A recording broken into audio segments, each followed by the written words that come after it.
आप अपने दोस्त से बात कर रहे हैं, यार मैं दुबई जाना चाहता हूँ। आपने सिर्फ इतना कहा और अगले ही लम्हे आपको फेसबुक, इंस्टाग्राम और यूट्यूब पर सस्ते फ्लाइट टिकट्स और होटल डील्स के इश्तिहार दिखाई देते हैं और आप हैरान हो जाते हैं, मैंने तो बस बात की थी, ये मोबाइल सुन रहा है क्या? इसके पीछे है आर्टिफिशियल इंटेलिजेंस का कमाल।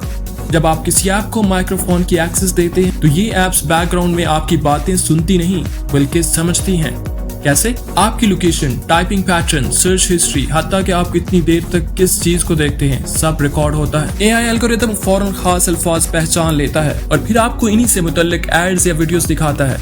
इस डाटा की मदद से आर्टिफिशियल इंटेलिजेंस आपकी दिलचस्पी, ख्वाहिश और फ्यूचर बिहेवियर को प्रेडिक्ट करता है। क्या ये प्राइवेसी की खिलाफ वर्जी है? फेसबुक और गूगल दोनों कह चुके हैं कि वो सिर्फ वही सुनते हैं जिसकी इजाजत दी जाए। क्या आपको भी लगता है कि आपका फोन आपकी बातें सुनता है? अपनी राय का इजहार कमेंट्स में करें और ऐसी मजीद मालूमाती वीडियोस के लिए हमारा चैनल AR Mind Stream जरूर सब्सक्राइब कीजिए।